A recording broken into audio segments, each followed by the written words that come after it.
pace than if all 14 of us were together.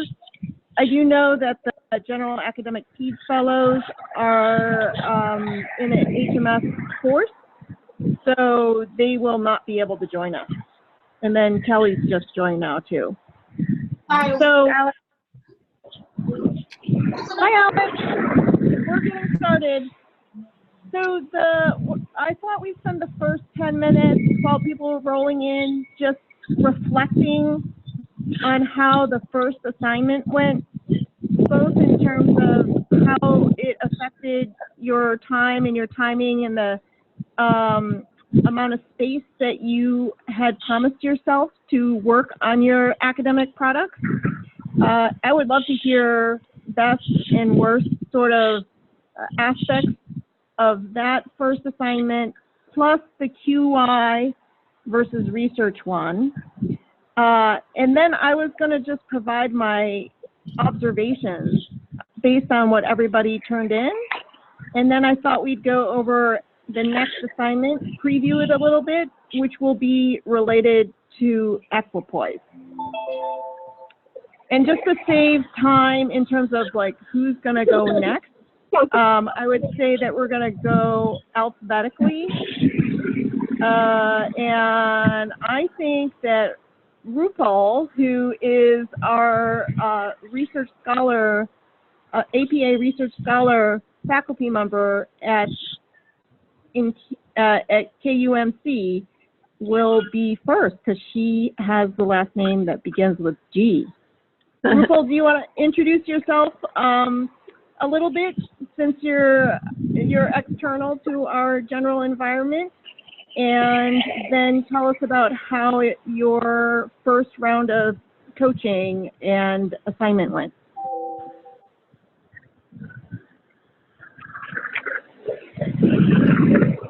Perhaps she doesn't know she's muted.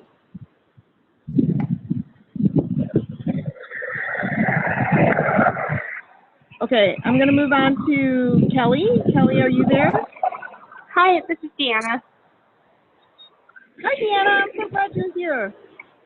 We're just getting started. We're going to go around. We're going to go alphabetically to hear how the first just week or two of this has gone, and hear the best and worst about the protecting the time to work on your project, and also how the QI versus research exercise went for you.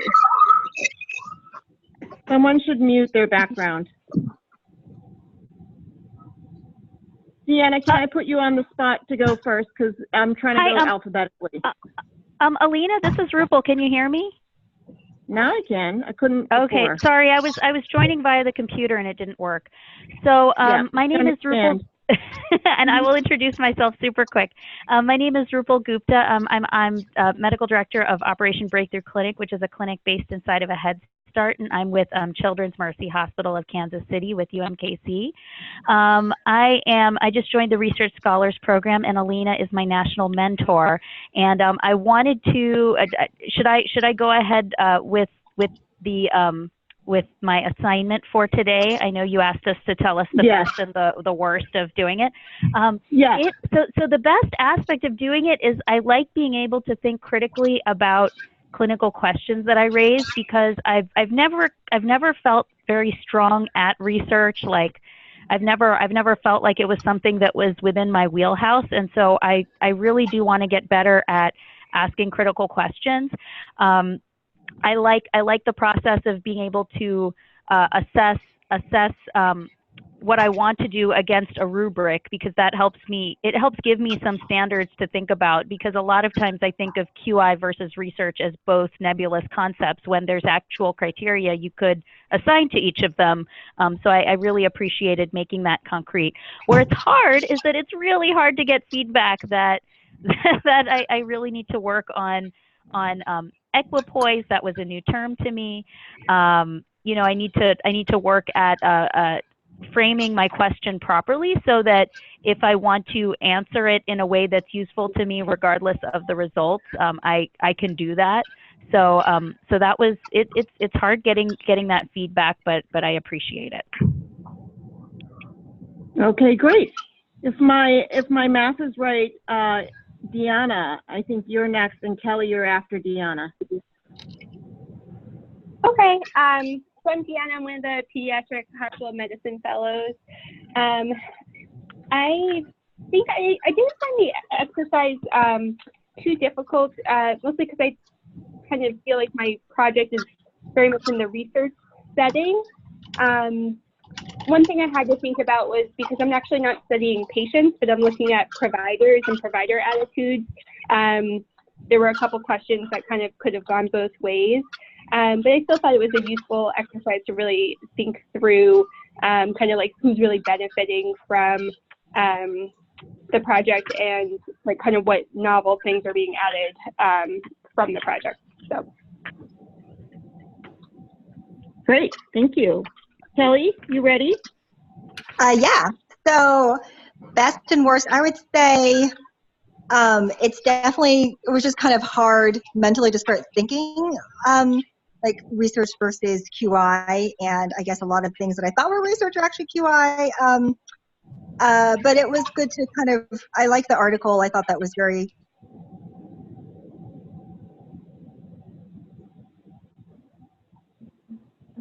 We lost her. Kelly? Can other people hear her and I can't? No. No. I can't hear her. Okay. Okay. We'll have to wait for her to realize that we've completely lost When I went her. through the whole exercise, it was kind of. Okay, there she is.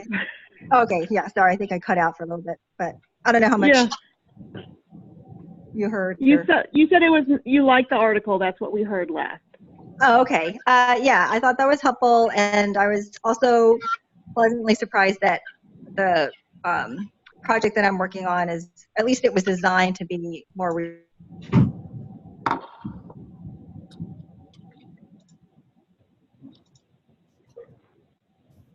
Kelly, you've cut out again.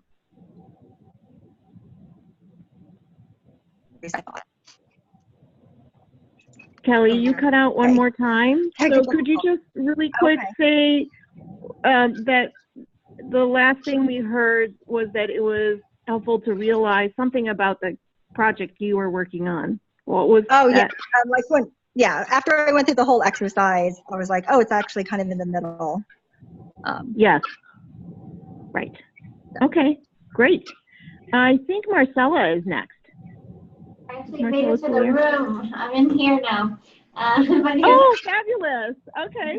My name is Marcella Lors. I'm one of the general pediatrics inpatient hospitalists. So what I found helpful about this assignment is that, I thought in doing the scoring that my project was going to be just very strongly research. And then when I started getting down to kind of the second half or so of the scoring sheet, I wasn't quite sure whether was some of the items were research or more QI. And it went, I think, with what you thought, in terms of the observations of the items that people were less confident were research or not. Those were the items I think I struggled with. But also about how I probably need to define in my research question a little bit better to be able to answer whether it's research or QI. So it made me think of going back to my research question and how can I make this more specific, and how can I start thinking about kind of my objectives of this study. So I think it was helpful for that. And I like the article as well. Great. I think Camilla, who's in the room, is next. Yes, Camilla? Yeah, hi everybody, it's Camilla. So I think for me, when I was filling it out, I think that what I like the most about it is that I really like rubrics, and I like kind of like objective lists of like or almost like a checklist of things I should definitely include, and having something that feels, I think this is echoing what folks have already said, but having something that takes something so abstract, like I think Dr. Gupta was saying, and making it sort of have a structure and an objective structure that I can learn and implement is really helpful. And so I really enjoyed going through with my project into that rubric. I think the one part that was a little surprising is that the project I was thinking of, I thought it would probably be like sort of 85% research, and it actually only came out like moderate research. I think 75% is what I got. And so I thought that was interesting and was something that kind of put the project into perspective for me. And so that was helpful and surprising. Okay. Charlie, how'd you do? Can everyone hear me? Yeah. Oh, yes, you can. Hey, Yeah. I'm one of the pediatric hospitalist fellows. So I think it was really interesting. I was debating with mine initially whether it was QI or research, and it definitely pushed me over to saying this is more of a QI project. It's really helpful in terms of having the rubric and kind of embracing what my pilot project is, that it would be more QI oriented, and then my broader project would end up being research. But that was helpful. Okay, great. So I'm glad you all found it useful. And I actually was so excited to see all of your results. So that's why, like that same night, I just typed it all up and fed it back to you. And I'm just gonna go over some of that feedback that I gave in the email, and then add some more editorial points that I thought that it would be good to hear both written and highlighted in more of a discussion or huddle format. So the one thing that everything we're going to do in this experience, they're all very high level concepts that can serve as touch points. So I would expect to return to every single theme that we're going to go over and think of it as a constant sort of process that you do with yourself, especially when you're in research mode and when you have to switch from QI mode, which at least half of you are in. You're implementing projects while you're trying to evaluate them. And getting that switching mechanism in place and figuring out how to be facile with that is, I think, a long-term kind of process, but you can get good at it as long as you sort of say to yourself, which mode am I in? And then go through some kind of process like a checklist, or when you're making your presentation, to understand which mode you're in. One of the observations that I made was that there's a good chunk of you who really rated your projects as having high research strength. So you said yes to almost every single one of those criteria. And then there was probably another third that was in the moderate range, and so came up with a score between 70 and 75% research for their project. And then another third that rated their project in terms of its research strength, which is different from their QI strength, that was less than 50%. And I have to say that knowing what I know about some of the individual projects, some of you are probably being a little hard on yourself about your project, and some of you are still figuring out that next layer of rigor to apply to your project. So it would not surprise me that if when we return to this same exercise for the second half of the year, you may take the same project, which has almost all of the same structural features, and come up with a different score again, because you'll know better what each one of those criteria is. Does that make sense? Can someone nod orally so I can tell? Yes. Yes, that makes sense. Yeah. And then the other thing that I thought was really great, and not everybody did this, but some people did go through the trouble of rating their projects, both from a research perspective and a QI one. And I think that is a helpful thing to do, especially when you're switching back and forth or learning how to. So I just think that's a good thing, and you should go ahead and practice it. And when you're making QI presentations, know that you're in QI mode.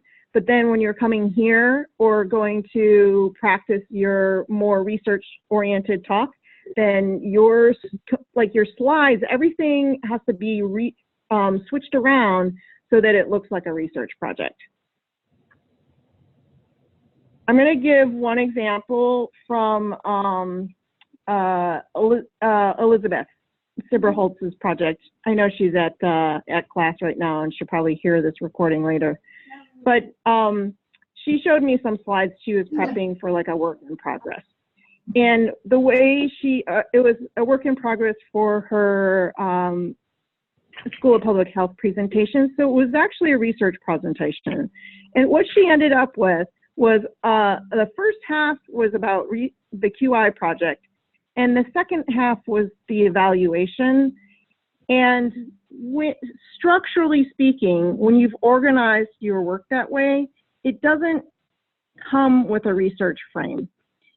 The research frame comes first usually, and you talk about the gap, the knowledge gap that you're filling and how it is going to help the world.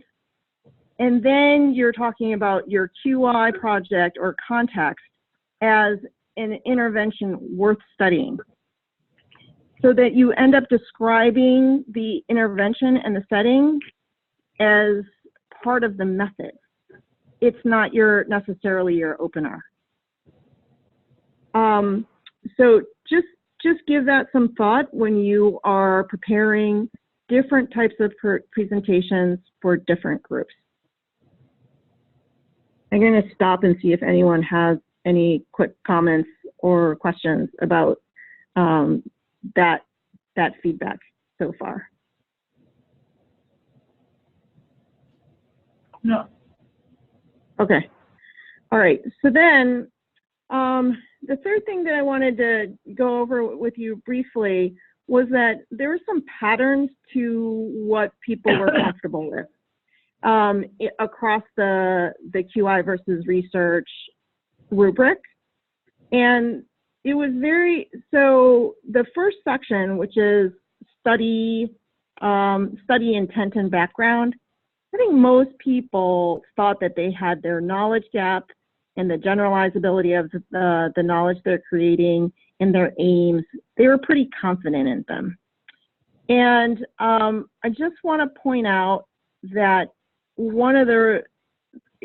ideally you would have your knowledge gap and the generalizability of what you're studying in place before you write your aims. But if you didn't and you want to go back and revise, this is one of the easiest ways to make what is started out as a QI evaluation more into a research project. So I think in this context, it's totally okay to go back and revise, and that it's much easier to revise your framing than to revise other features of your project, like what the intervention looks like. And we'll get to evaluation eventually, but evaluation is also modifiable, but it has some practicality and feasibility constraints that make it less amenable to real-time fidgeting, especially when you are on a fellow or a clinician innovator sort of time track where your time is really compressed. So I would think a lot about your knowledge gap and generalizability. So for the folks doing QI, like really trying to take QI projects and turn them more into a research product, I would encourage you to think about what you're learning that is helpful to the world. Now, I'll use Elizabeth's project because for those of you who don't know, she's got a QI project that's embedded actually in a bigger research project, and it's about understanding how to handle obesity in children who are 3 to, I think, 12. So there is no evidence-based guideline for them. And they've created a quasi-evidence-based, there's not enough evidence, so they have a guideline. And they're trying to implement it in our clinic to see if it works. So that framing is a very QI one, where you're like, okay, I see this need, I've made an intervention, I'm going to see if it yes, no works. And Rupal already brought this up, but it'd be, to me, a broader way of framing that question would be, hey, there are advantages to having guidelines because maybe clinicians are less confused in real time and they might move more towards where the cutting edge evidence is going. But it can also maybe constrain creativity and needed variation to understand how you actually handle obesity in that age group where there is not as much evidence. So for her project, I was just trying to get her, she has lots of deep knowledge about the area in general, but just by changing the framing is this introduction of a guideline for obesity going to make obesity care go in the direction we want, which is a very yes or no framing, and taking it a step back and saying, hey, we really don't know how to handle medical uncertainty. And guidelines can help us or hurt us. To what degree did this guideline help us or hurt us?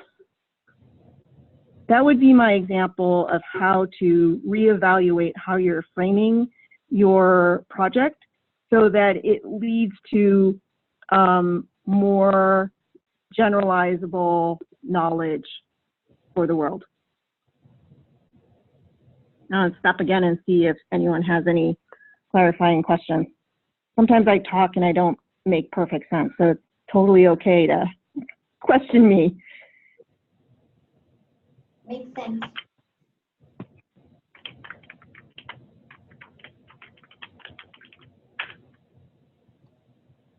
So Everyone's Alyna, good?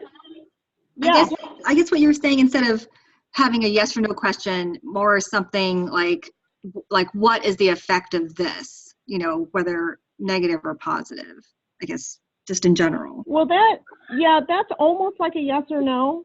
But so if you, there's certain crutches that we use, these little shortcuts to do the mental exercise.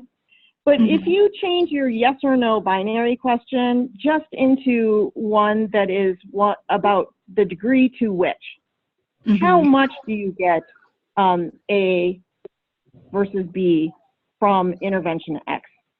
And I would try and set it up so that you start to entertain the idea, and this is going into the next assignment, entertain the idea that it may not be a good idea to do what you intend to do.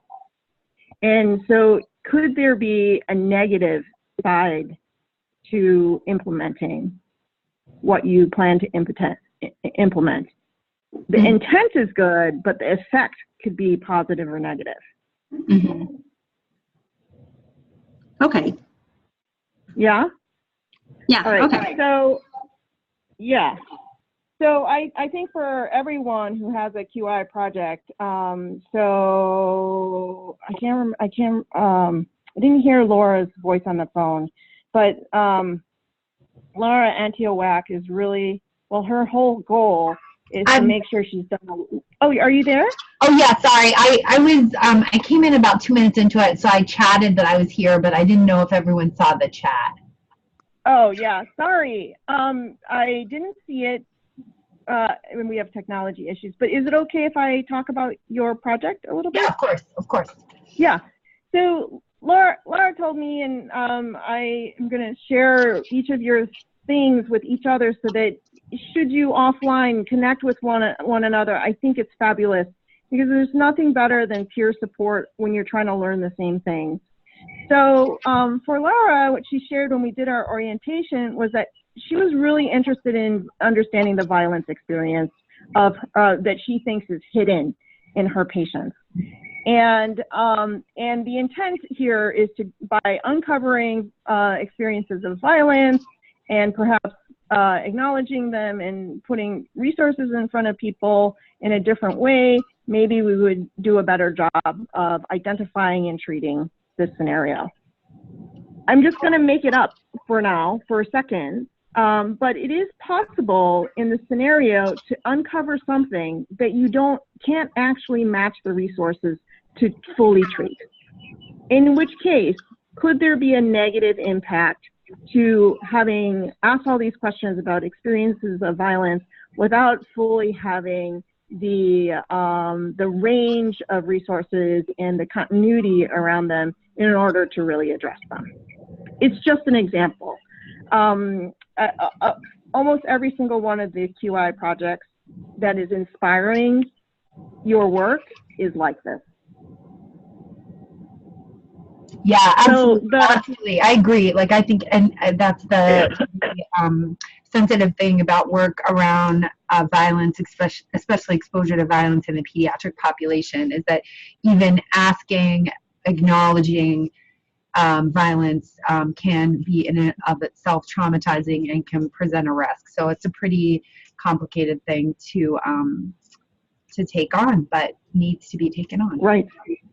Yeah. So then in that scenario, Laura, thank you for feeding right into my spiel here. But then becomes a question about how, like what might be alternate strategies for either eliciting the information or following up on that. And I'm sure there's a literature that already exists, but Laura's goal was to really dig in and refresh her understanding of the overall literature.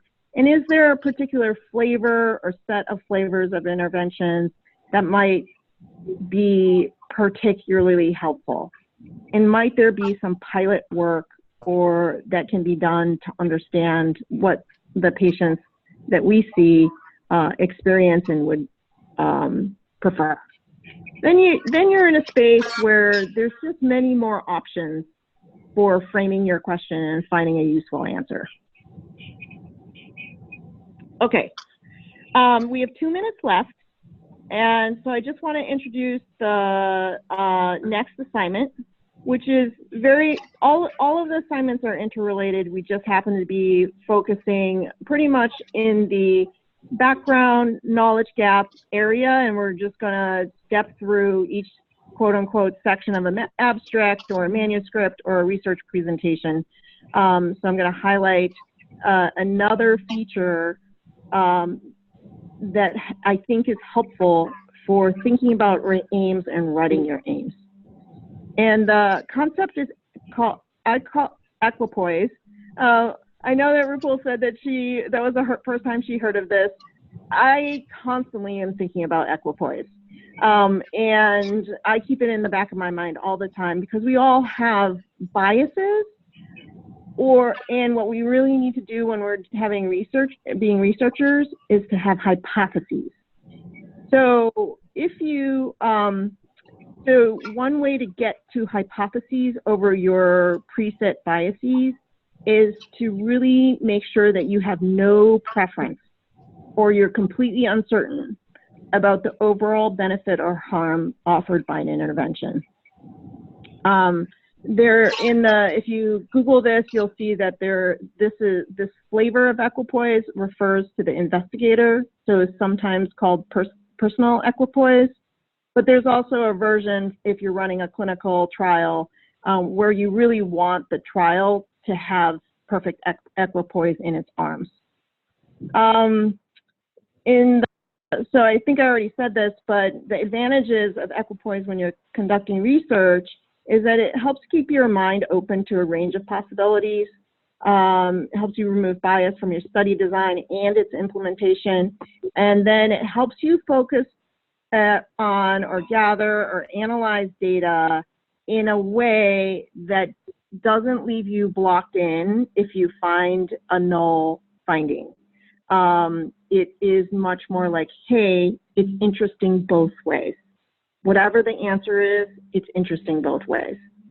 I don't know, I call it I came up with this, I think of it as an equipoise sandwich. So I'm on slide 2, Haley, if you're able to do that slide.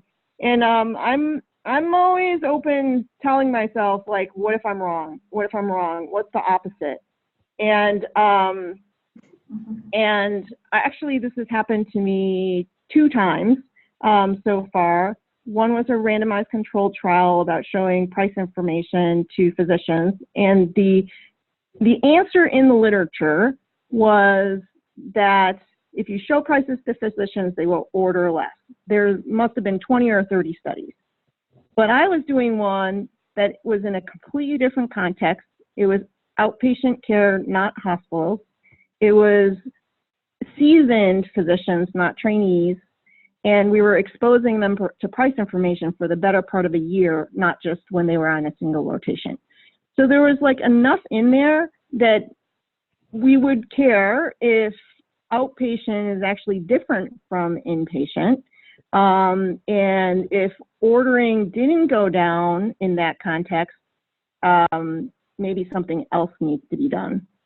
So I have definitely not necessarily achieved my hypothesis each time, but I've always come out with an interesting answer. All right, so your actual assignment is, I pulled this from a call for proposals. We're over by 2 minutes, I'm sorry.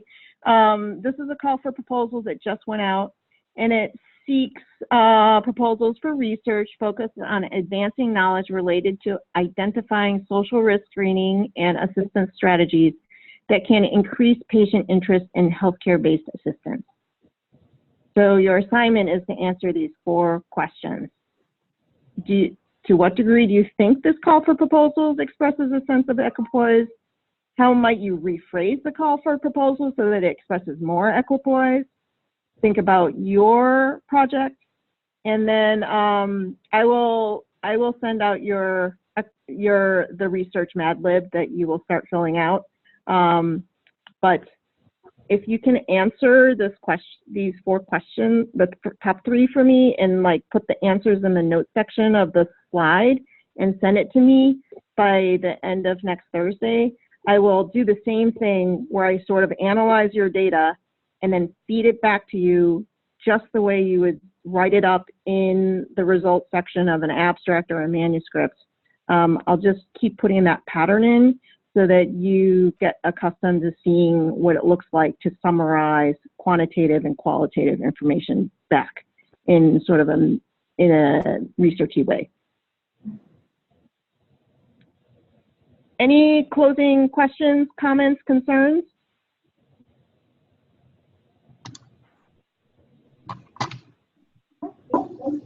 No, thank you. Okay, we are officially adjourned then. I'll hang out on the phone for 5 minutes for lingering questions. Thank you. Have a great week. Thanks. You too. You're welcome. All right.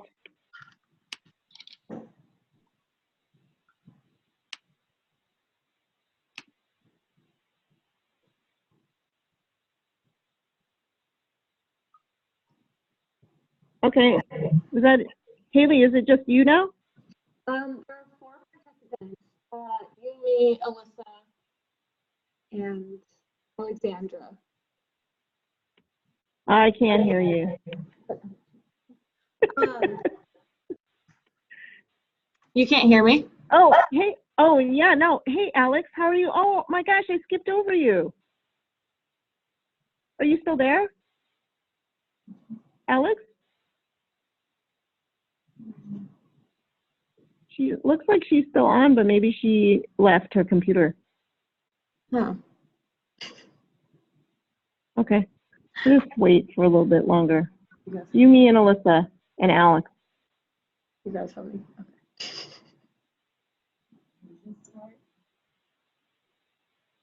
Oh, I didn't. Oh, hey, Haley. Yeah. Are you going to? You guys are gonna post the video or the audio clip? Yes. Where? Well, so I'll stop the recording and take this and post it onto the YouTube page. Okay. And Yeah. then we'll send the YouTube link out. Yep. Okay. So people Okay. really have to have the link if they are going to be able to find it. Yeah. So Corinna's here and ready to kind of start her thing. Do you want to check in later? Great. Yes, I'm peace out. Okay. Thank you. All right. Bye, guys. Bye.